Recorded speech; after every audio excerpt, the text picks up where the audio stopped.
Hey, Blizzcon, how you guys doing? This is the State of the Game panel for Heroes of the Storm. I'm Matthew Cooper. I am the lead balance designer on Heroes of the Storm. And up here with me today, we have Brett Crawford and Alex Diamond, two of our other balance designers, and of course, Dustin Browder, our game director. So are you guys kind of curious who's considered a little overpowered right now in the Nexus? Well, it might not be who you would expect, but let's take a look. Lily and Murky.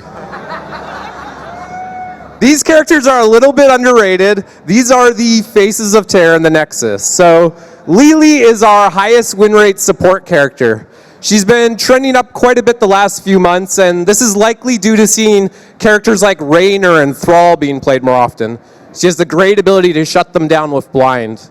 And Murky, he's a specialist character that has had a high win rate for about a year now. Now, we don't see him a lot in competitive play at tournaments like this at Blizzcon, so he's definitely a character we're aware of, but he's not our highest priority to fix. Let's talk about what we're going to discuss today in this panel. I'm going to start by giving you guys a recap of 2015. Brett will talk about some of the balance tools we have and how we can use those. Alex is going to discuss one of our newer heroes coming soon, who you guys might have seen, and some of the challenges he presented. I'll talk a little bit about some future updates that we're planning for balance. And Dustin will close us out about talking about matchmaking and some online updates. All right, so 2015, this was a huge year for us. We actually started the year in technical alpha. We went beta in January, and we launched the game worldwide on June 2nd, only a few months ago, really. This has been our first real year for esports. We had our Heroes of the Dorm tournament take place in April. And this was a huge collegiate tournament with schools from all over North America competing for college tuition. And this was broadcast nationally on television. The last few months, we've also had our Road to BlizzCon tournaments taking place. And regions from all over the world have been competing to be here today at BlizzCon, and the finals are happening in just a few hours. We've added a ton of new content to the game with 11 new heroes this year alone. That brings us to 43 total. We're also showing 3 more here at BlizzCon today.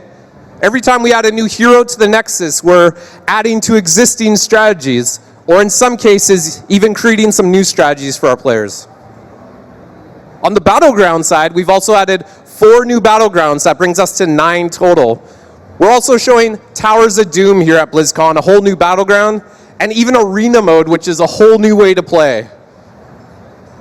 If you're curious to know more about Battlegrounds or the Arena, we have a Battleground panel taking place on the main stage later today. So we love to add all this new content. We love to get online with you guys on patch day, play with you, get your feedback, oftentimes learn many things. But this does create some challenges for us, especially that we're so focused on making sure the game is as fair and fun as possible. So I'm going to bring up Brett now to talk about how we accomplish that. Thanks, Matt. Hello, BlizzCon. My name is Brett Crawford. I'm a balance designer for Heroes of the Storm. I'm going to be talking to you today a little bit about the tools we use to balance the game and how we utilize them in our day-to-day jobs.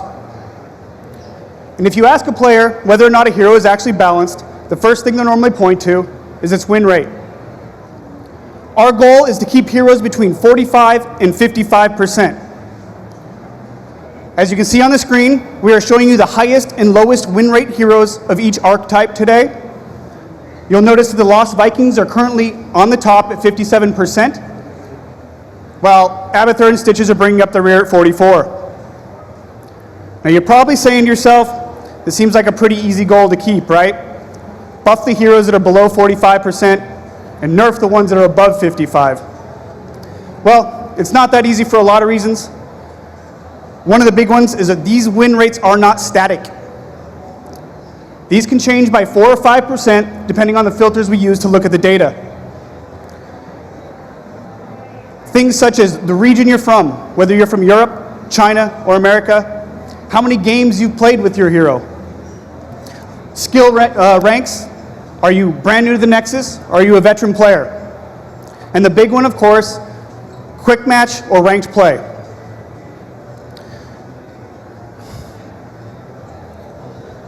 All of these things are things we have to take into consideration every single day before we make any kind of balance change at all.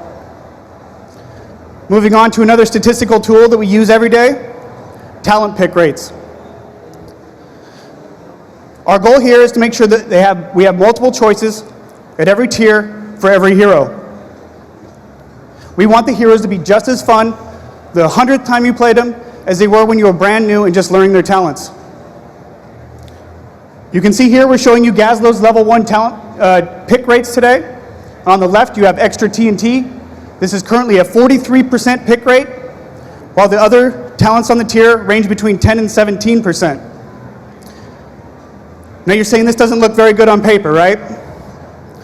Well, if we look at the associated win rates with these talents, you notice that they actually are all pretty healthy. And in fact, extra TNT isn't even the highest win rate talent on the tier. This lets us know that even though some players might tend to pick one talent more than others, that they're all viable in certain circumstances.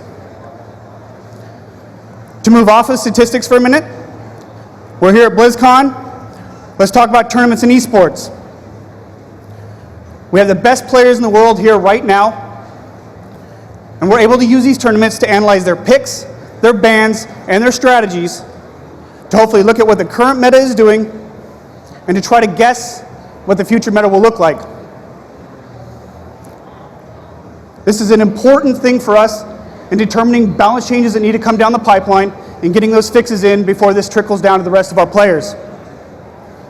Speaking of players, we come to the most important balance tool we have, your feedback. All of us on the panel, and in fact everyone that works on Heroes of the Storm, spends a lot of our time in the Nexus. This is important. Your feedback that you send to BattleNet, your suggestions and your discussions that you put on Reddit, and even your questions you send to Dustin's Twitter, all resonate with us as not just designers, but players as well. We spend hours every day reading your feedback, discussing it amongst ourselves, and making actual changes to the game based upon it.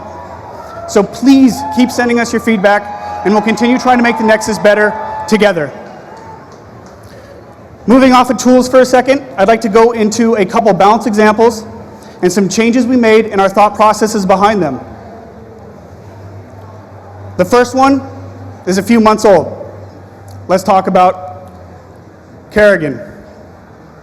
Kerrigan is a melee assassin.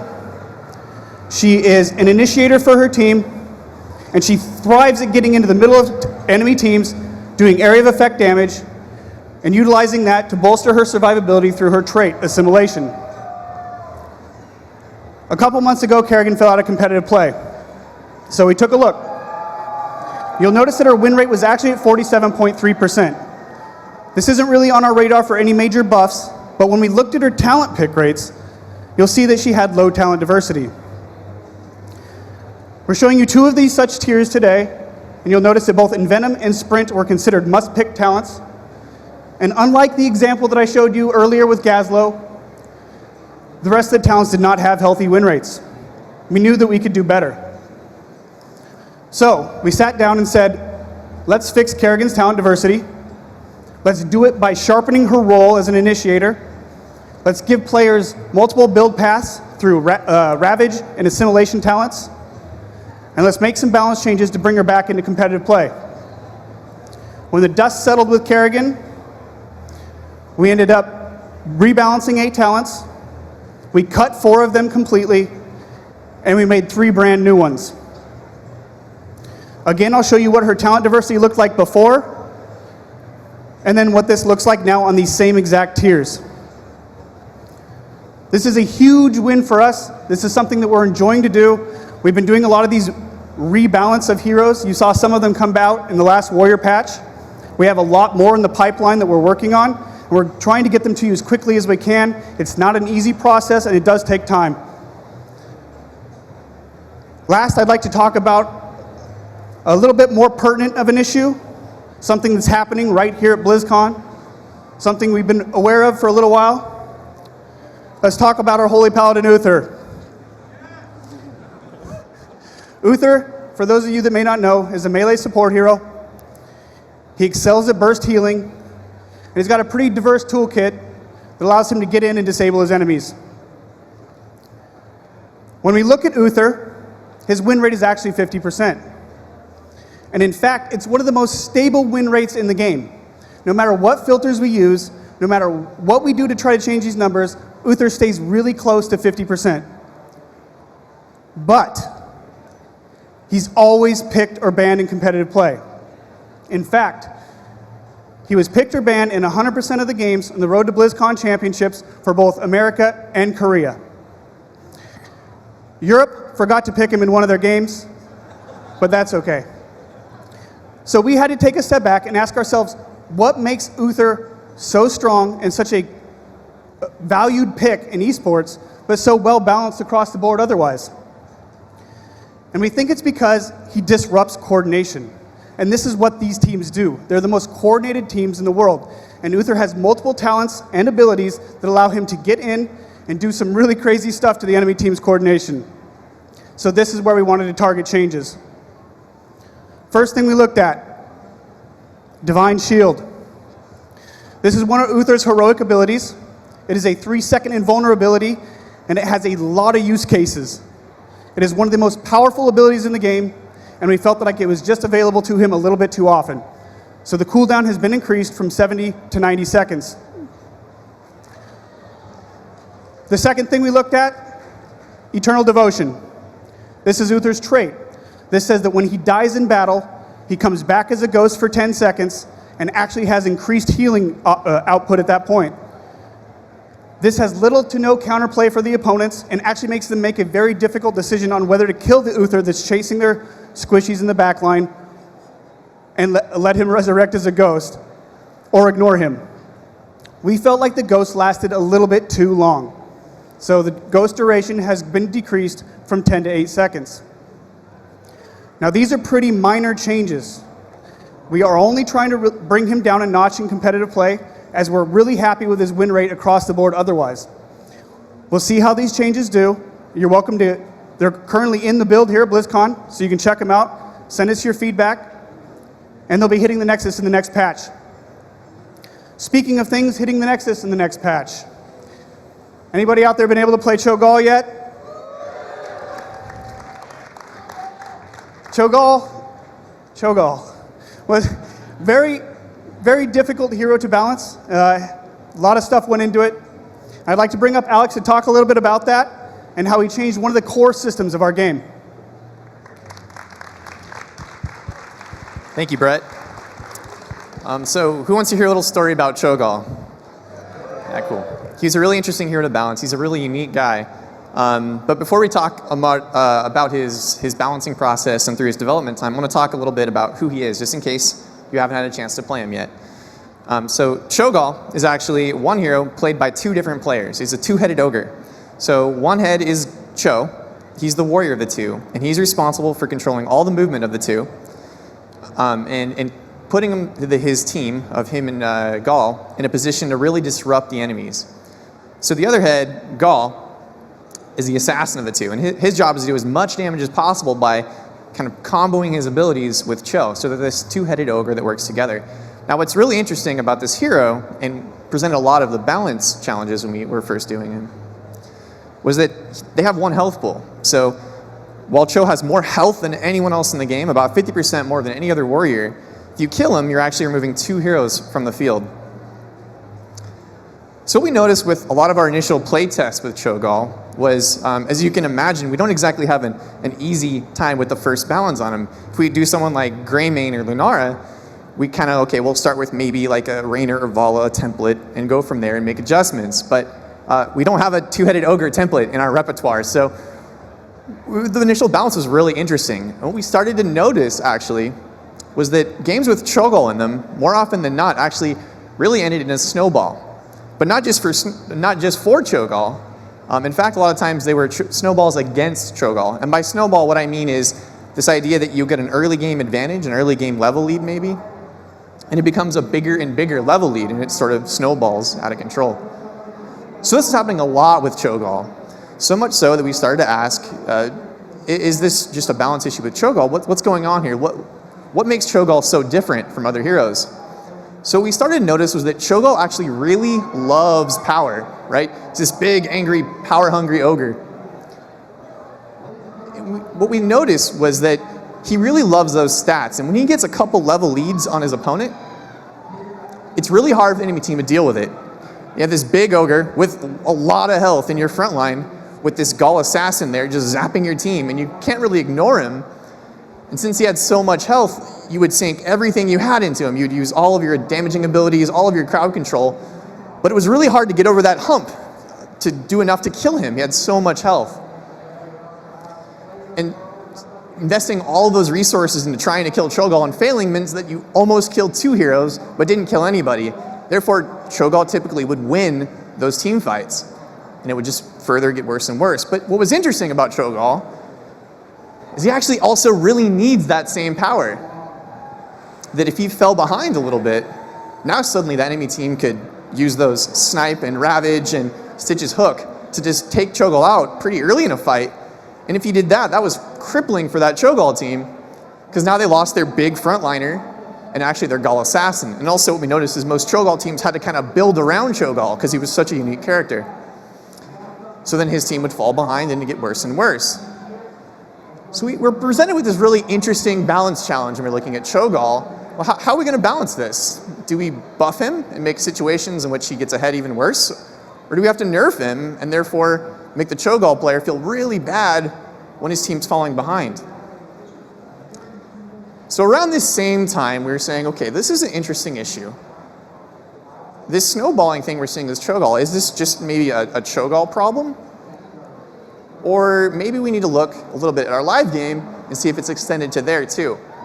So what we noticed, and our business intelligence team is the guys that gather a lot of data from the live game, give us this really great analysis showing that about 65% of our games were really close.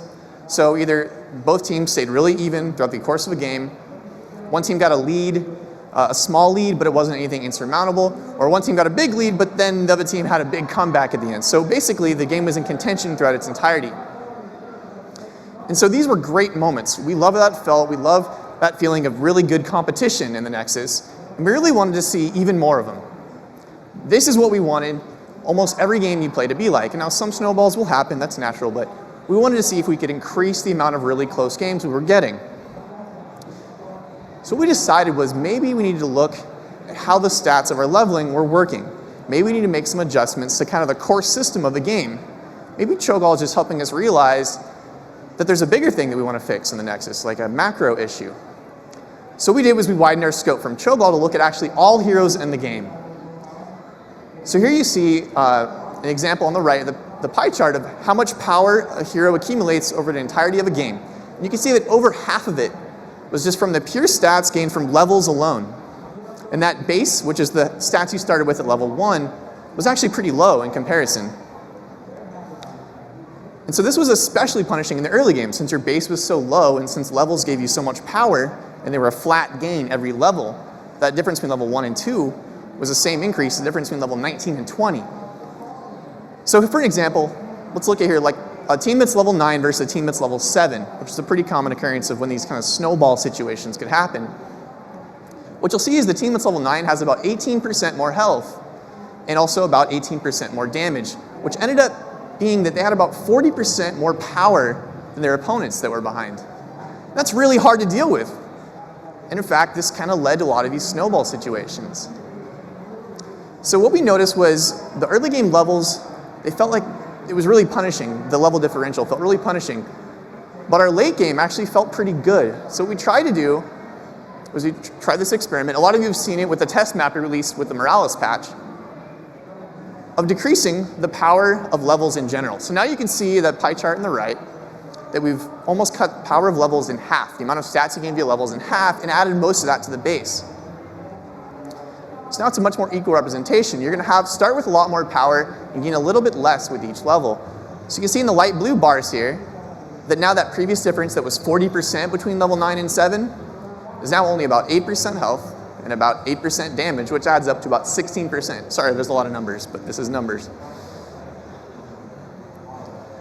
So that 16% differential is a lot easier to work with than 40%, and we found that team had a better chance of playing from behind.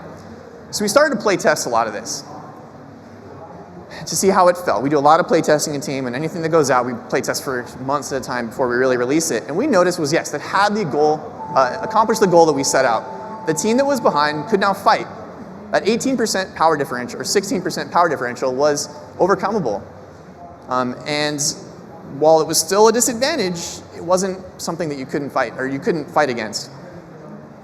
Now, a side benefit that we noticed from this, and this wasn't our original intention, but something that we actually really enjoyed, was we found that our roles were sharpened. Since we took the power, some of that power that you got over 20 levels and applied it up front, your character kind of felt more like the character you knew right from the get-go. So Vala felt more like the demon hunter right from level 1, and Arthas felt more like that really scary warrior right from the beginning of a game. And this was just a really positive benefit that we noticed. And now this is an interesting thing we observed too, is that while our goal was to help games feel better for teams that were losing, it actually helped the winning team feel better too. Winning now, if you accomplished it, felt much more meaningful. You had to kind of work for your victories more. You couldn't get an early game advantage and just sort of rest on your laurels throughout the entirety of a game. That making big plays mattered just as much in the first few minutes as they did in the later parts of a game too. And it just felt more like this competitive match that you all loved throughout the entirety. So all these things were great. Now, one thing we noticed when we were first playtesting this that we didn't like as much was that it kind of made the early game matter less. And this kind of makes sense because we took the amount of power you're getting for early game levels and reducing it, so therefore all of these things you were, early game takedowns and leads you were gaining just didn't do as much. And this wasn't great for us because we really want to feel like every moment in a match of Heroes of the Storm is really important and really has significance. And if you kind of just can coast at the beginning, it's just not, it doesn't sit well with us.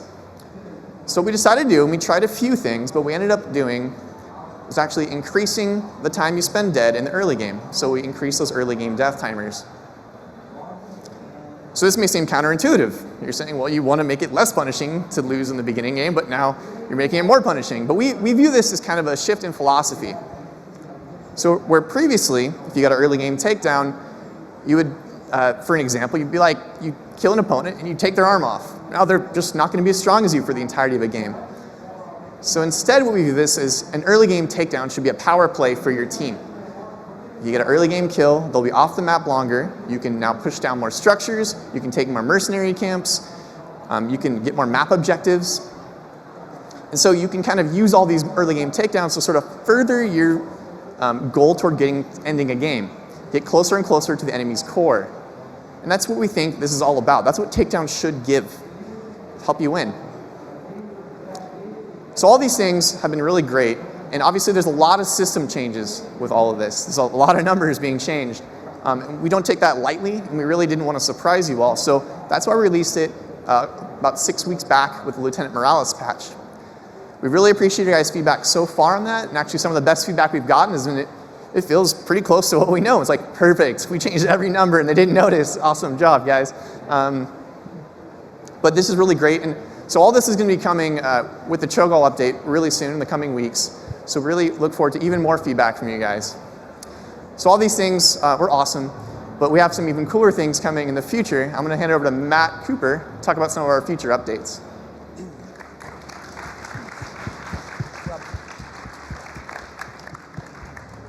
All right, so Brett and Alex have talked to you guys about how we identify characters we want to tackle for balance, whether it's through high or low win rates, whether it's through low talent diversity, or just not seeing them a lot in competitive play. So we have a couple characters we've identified. We started to think about what the changes are for them. We're pretty excited about them, so we're going to talk about them here today. Gazlowe. So why are we looking at Gazlowe? Well, we do not see him played very often in esports. We don't see him a lot at high-level events like this at Blizzcon. Now, Gazlo has this really cool zone control fantasy where he can lock down a location for a long period of time with his turrets, and he should be ideal on a battleground like Sky Temple. So we want to improve this, likely by making some of his talents a little bit more interesting. Some of his turret talents right now, there's one that increases the attack range of the turrets a little bit. It's not that interesting. Another one increases the charge count. So we want to improve this. Couple crazy ideas that we're working on right now. We're starting to test these. I don't know if these will make it. One is the idea that if you pick this talent, while you're charging up your death laser, all nearby turrets will start charging up a laser or some additional attack as well. So if you can get in a location where you have a lot of turrets and you can actually use your laser, it's going to be a lot more powerful. Another talent we're exploring is an active talent. It's a little bit later, probably level 16 or level 20. And when you activate it, Gazlo starts to rain out scrap from his body. And he has to run around and pick this scrap up. And as he's doing this, he's able to start placing down a lot of turrets. He's able to start using a lot of bombs. So again, that's going to be a key moment for Gazlo to really own a location. Nova. Nova's talent diversity is not great. That's why we're looking at her. She has a couple key talents that most players pick, and they really bring her to life, but we want to give players more options. Now, one of the challenges with Nova is she walks kind of this razor's edge between competitive and casual play. If she does enough burst damage to instantly kill someone like Kel'Thas, you can't really deal with her in quick match, right? You can't really play around the fact that there'll be a Nova there. But maybe this is okay for a team that is, building a 5-man team in competitive scene. So when we're looking at her talents, how are we going to tackle this issue? And one of the things we found is that if we put damage options against other damage options in her talent tree, this gives us a much better indication of how much damage Nova can pick up, and we can actually balance the character better. While we're exploring this, we are looking at this idea of there being higher skill cap talents on her. So one example we're exploring is a snipe talent. Every time she lands a snipe on an enemy hero, she increases the damage of her future snipes. And this can stack maybe 10 times. They can get a pretty large bonus. But as soon as you miss an enemy hero with a snipe, this bonus goes away and you have to start all over again. So again, this is against some other damage options. So if you're a really good Nova player, you're playing a really good game, this is probably an ideal talent to pick. Otherwise, you might want to explore some of the other options. Tychus. Tychus is a little bit more of a traditional balance problem for us. He has kind of a low win rate, and we want to increase this. Now, one of the challenges here is that as we increase Tychus's win rate, we could probably do this through some easy changes. There's likely going to be consequences on other characters. Say someone like Vala. If we were to simply make Tychus better, what does that do to Vala? Well, let's look at who Tychus is and who Vala is, right? They're both ranged assassins. They both have good area damage. They both have a short-range dash. They can both be talented into pretty good single target damage. So if you're a team that is drafting up a ranged character, you say, okay, we need to add another ranged damage dealer on our team. Who are we going to pick? It might be kind of a toss-up between Tychus and Vala, and oftentimes players will probably pick who they think is more powerful. So what we want to do with Tychus is further define his role as a unique ranged assassin. Now, something we've been talking about around the office is this idea that Tychus could be a tank buster. He could be an anti-warrior character. So he's the ideal pick for someone against like Cho'Gall, or if the enemy team has already picked up 2 or 3 warriors, we'll definitely take Tychus because he's really good against that. So how are we going to do this? Well, he has a giant killer talent on his talent tree, which means his basic attacks do bonus damage against targets of higher health. So we can definitely move that talent earlier, maybe add more talents, or even change some of the core parts of his kit. So we're still trying to figure out where we're going with Tychus, but we really like that direction. And of course, those are 3 characters we're currently looking at.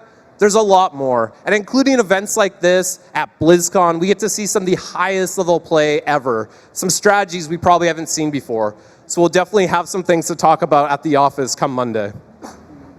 Now, this wouldn't be a state of the game panel without talking about matchmaking and some online updates. So I'm going to ask Dustin to come up here now.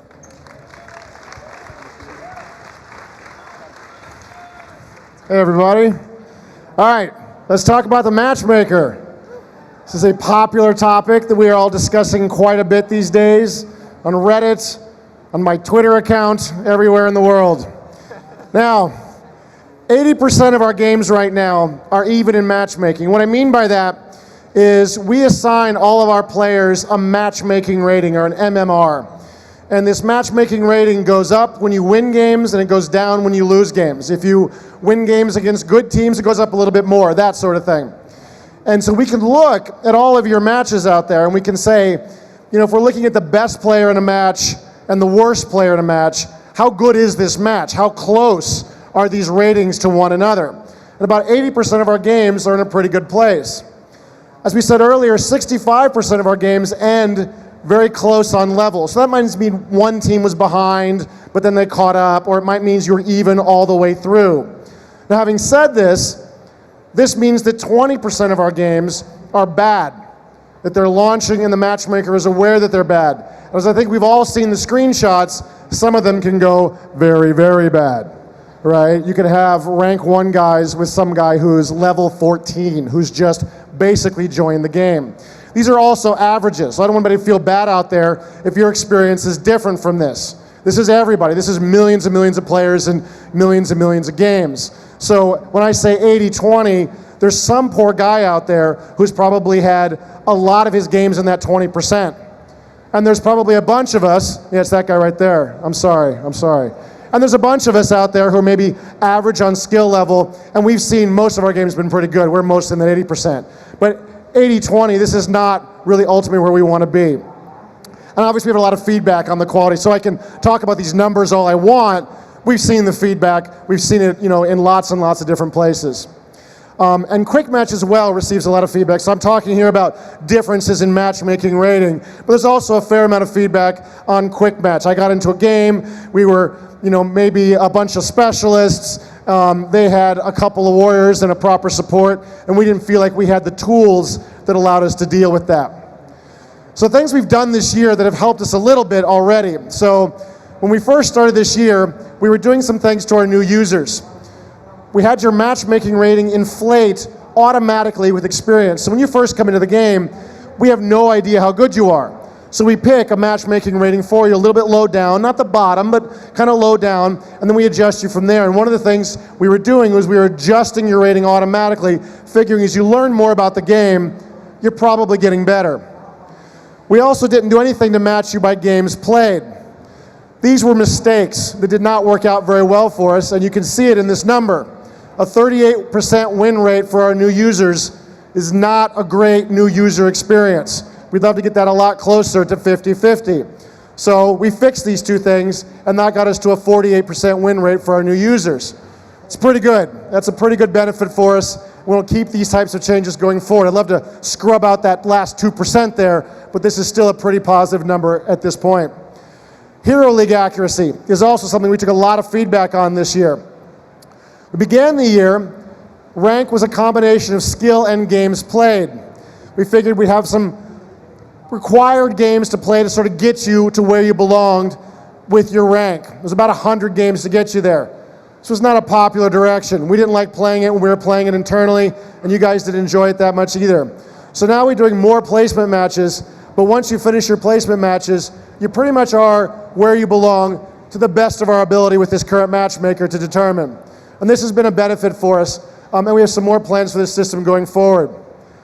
What we're going to do now, though, is rebuild the matchmaker pretty much from the bottom up. And I'll talk to you a little bit, please, how we're going to do that and what's going to happen. So original matchmaker comes to us from StarCraft. This works pretty well in StarCraft. There's not a lot of requirements on this matchmaker. If you're playing Zerg and I'm playing Zerg, that's cool. If we're in a team game and we're all Zerg, that's totally fine. Who cares? It's not the case with heroes. We can't have 3 Tassadars in one game, unless you're in the arena, but that's later on.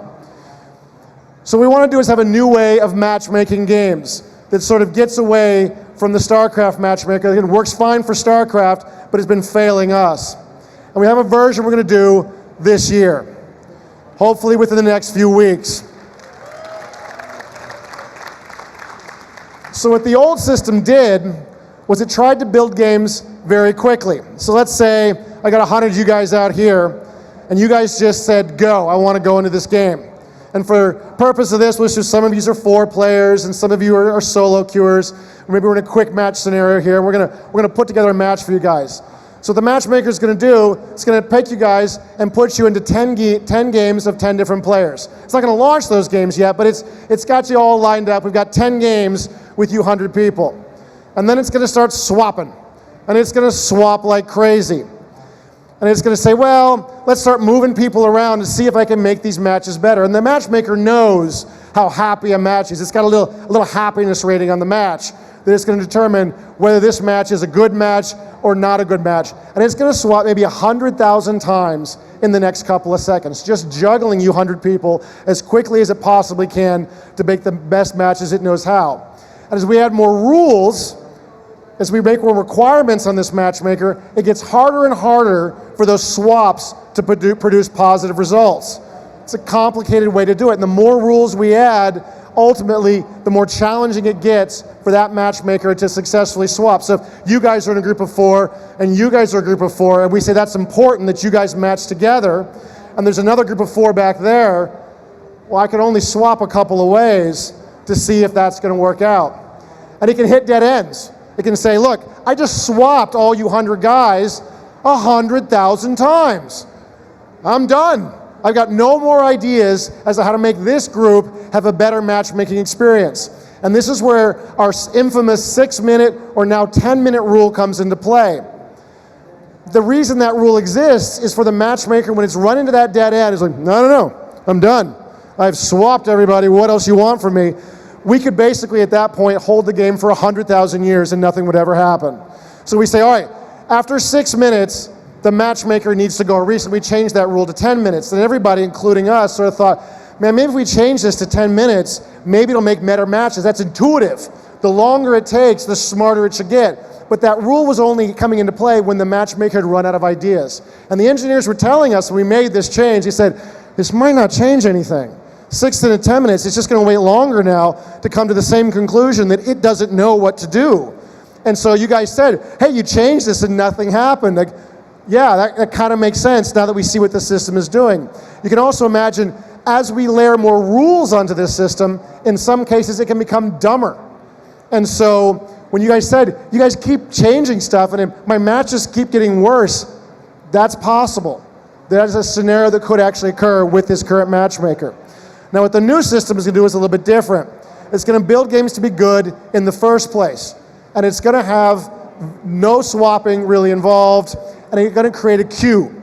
So this is the other thing we get a lot of feedback on from players. They say, hey, I waited a long time. How come my match wasn't better? There was no concept of a queue really in the old system. What we're going to do instead now is we're going to be focusing on you. So if you've been in the matchmaker for 4 minutes, we're all about you right now. We're gathering players around your skill level. And some of these guys we might hold for a little bit. Well, you know, this guy's not optimal for you, but he's close. And in case nobody better comes along, we're going to hold this guy in case we need to launch a game for you. And so having a queue should be a lot more powerful, allowing us to really get some games launched that are better for you guys. And time won't control match quality. Right now, after 6 or 10 minutes, we're launching. This has got to go. The new system will allow us to focus on people who've been in the match, but we can choose when we want to launch.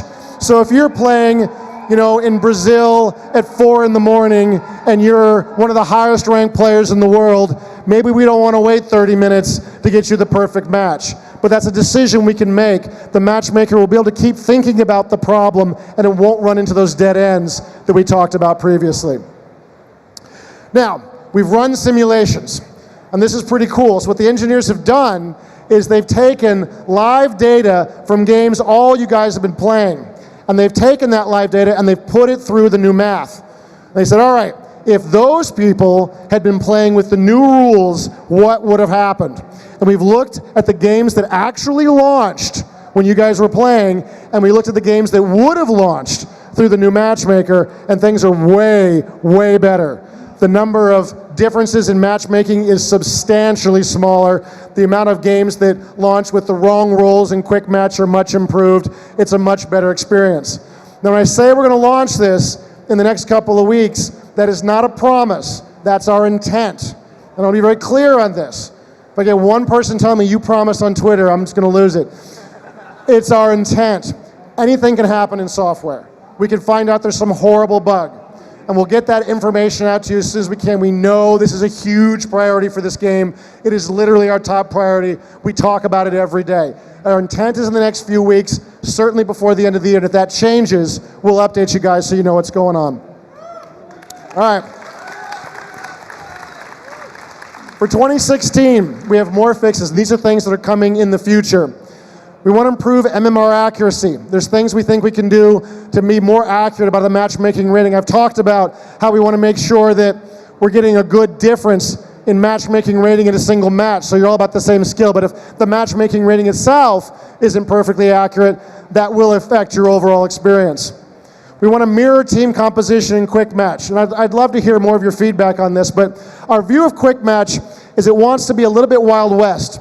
We don't want to force a meta on you guys in quick match. But we do understand that you want to feel like things are fair, that if you got a weird team, so did they.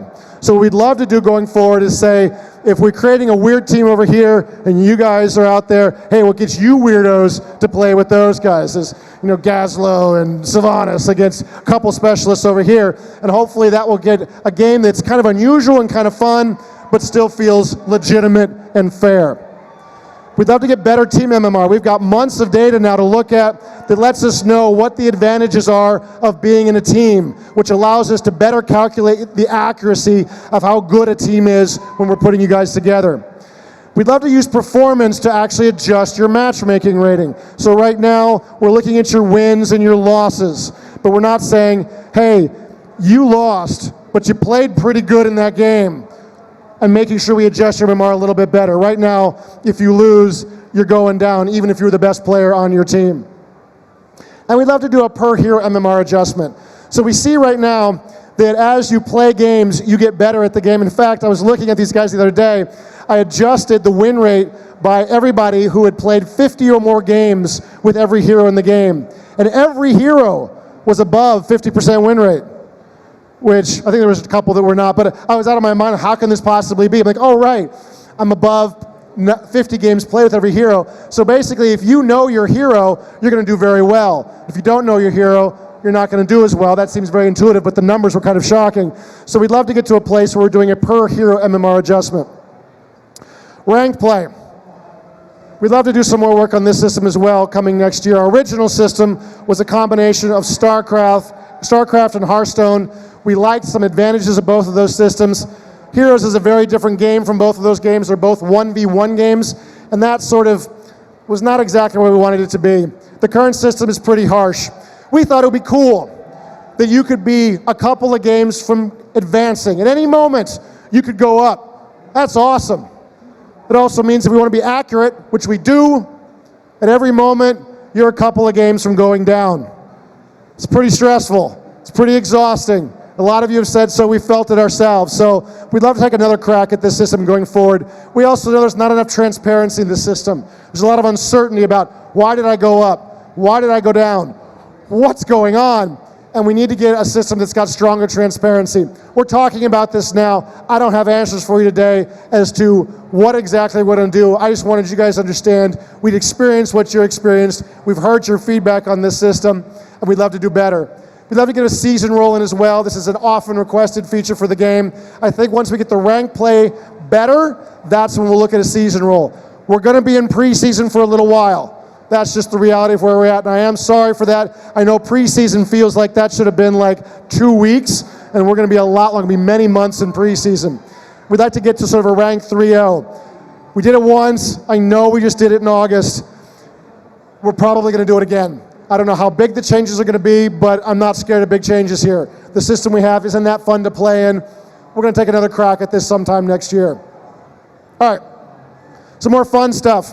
Here's an early look at a death recap screen that we're working on that will hopefully be coming early next year. You can see the last 10 things that happened to you.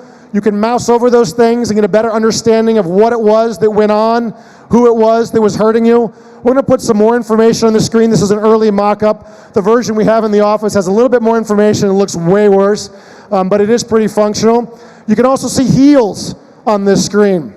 So if you're playing Uther and a Nubarak dies and he says, "Hey Uther, where were my heals?" You can say, "Dude, check the recap. I hit you with everything before you dove in. Hey, maybe dive out next time, not into battle."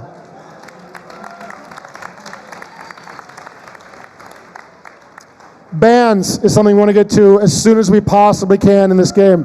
Now, last year we stood up here and said, I don't know, maybe bans, maybe not bans. We're on board with bans. We've been testing bans throughout this year with our esports. The system that we're using right now in our esports is something these guys worked very hard to develop. We've been very happy with it. We don't have 1 billion heroes in the game. We've got, around 45 now, I guess we're closing in on. And so we developed this 2-ban system. We have an initial ban at the beginning. We have a ban kind of in the middle. It's very disruptive. It creates a lot of strategy. The pro players we've spoken to have seemed to enjoy it.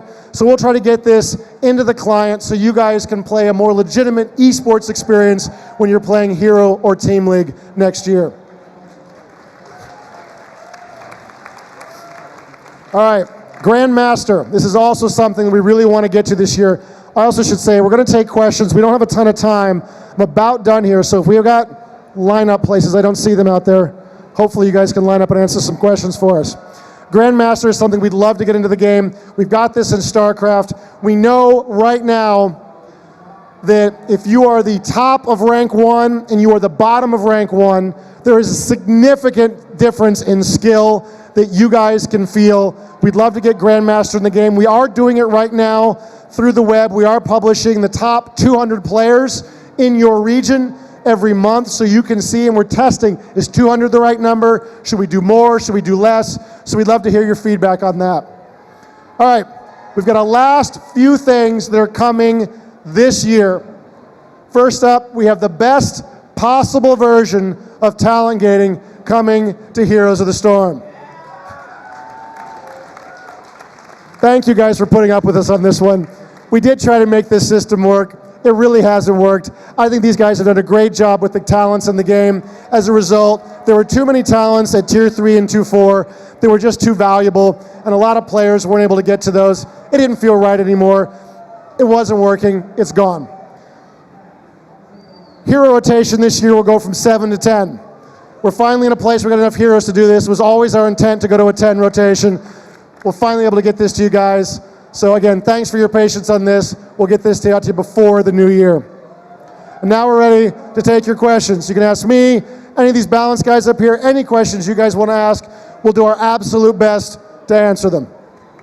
My question are from bullet points, so I'm going to let you guys decide with bullet points. First bullet, real in-game clock and Blizzard Esports TV network. So you're asking, I'm sorry, I got a little echo up here. You're asking for an in-game clock and a esports TV in the client that actually works. Is that correct? A Blizzard Esports TV network. I see. You can see all this like stuff. Blizzard. Well, certainly the in-game clock, I think we can get to you. I don't know if I'm in a position to promise you a whole network. But that sounds cool, though. It does sound awesome. I will accept that feedback and make sure I suggest it the next chance I get. Yesterday I talked about John Oliver, so crazy questions. I'm crazy question guy. Fair enough. Thank you, sir. Excellent. So I'm a student of game design at Michigan State, and a couple weeks ago we had a little lecture on balancing. And one of the interesting things that they talked about was that it's not just like the statistics and numbers and all that sort of thing that's actually important for game balance, but it's also player perception. Like I play another game like Chivalry, and that was a while ago, but I remember like the Vanguard class in that game was considered hugely overpowered, and I don't have the information for that, but like that's really important for player perception. And so how do you guys really handle that and try and, like, do you fiddle around with that at all when you're doing balancing and stuff? Well, you know, it's really interesting. We certainly saw this on StarCraft. There was one famous moment for us in the bullpen where we discussed with the community the possibility that we would balance the warp prism. And this was at a time when Infestor Broodlord was very powerful, and we said, hey, maybe if we buff your warp prism, you'll be able to attack from different angles at the same time, and this very slow Infestor Broodlord composition will struggle. And then everybody went out and started using warp prism, and they started winning games. Like, no, we didn't do it yet. Nothing has changed. And then warp prism started to become a thing. So there's definitely the possibility that player perception could have an impact. And we talk about it sometimes, but we never try to manipulate it or control it in any way. Our audience is simply too plugged in, too smart, too aware, and we would feel too icky about it. So we always sort of focused on, we're going to make what we believe to be true, and we will trust them to figure it out. And that really has rarely let us down. There are occasions where we'll look at the numbers and we'll say, this is okay, and everybody's angry. We're like, we're going to wait. And either they're going to show us that the numbers are wrong, or they're going to come around and go, okay, actually this is not so bad. And it's always gone one way or the other. Within a couple of weeks we go, oh, our numbers were lagging, this is real. Or, oh, okay, our numbers are okay, now the community's on board as well. But we don't really play with perception. That is a common thing designers talk about, it's all just perception, man. But it's not. You know, you guys are out there, you're feeling it every day, and certainly the communities we have in esports are very quick and capable of knifing through to the truth within a reasonably short period of time. Thank you very much. Go ahead, stand right here. Hi, Dustin. First, I want to say thank you for being one of the most communicative Blizzard developers and developers in general that I've Thank you, ever. sir. I mean, Thank you, you've answered like 2 or 3 of my tweets, which good. is Cool. incredible. My friends and I, when we get together most nights, we usually only manage to get together 3 or 4 people. We're hoping for an unranked draft or to get 3s and 4s back into Hero League. Apparently, we're not alone. No, that's good. Thank you for asking that question. I totally feel your pain. I play in a 3 or 4 man team as well frequently. Sometimes we get 5, sometimes we just don't. We're also playing every night. So the decision to remove 3s and 4s was largely a defensive decision built around this feedback about the matchmaker. In the last couple of weeks, even the last month, our engineers have learned a lot more about what's going on, which led me being able to get up here today and talk about what we're talking about. My intention at this point would be, and I haven't vetted this with my engineers yet, so this may vary. My intention would be to either, when we improve the matchmaker, to really have a hard conversation about this. Hey, the matchmaker's improved, we're seeing it, we're winning. Can we talk about 3s and 4s in ranked again and see if we can get that back in? If the answer is still no, then I definitely want to hit up unranked draft or some other scenario that solves this problem. Because I totally feel you. It's absolutely a concern. When we did this, we knew there would be a cost, but it was so important that we hit the matchmaker issue. That was our highest priority, and we're looking at this difficult decision. Do you want to damage our 3s and 4s, or do you want to improve the matchmaker? Like, what have we said? We've said the matchmaker is our highest priority. And so that's what led us to that decision. But yeah, if we can fix up this matchmaker, we will have that conversation either about putting them back in, or if we can't, then certainly unranked draft. I definitely feel your need. Thank you. Great hat, by the way. Love the hat. Oh, sorry. I was just kind of curious about what you guys are planning on doing as far as supporting the esports.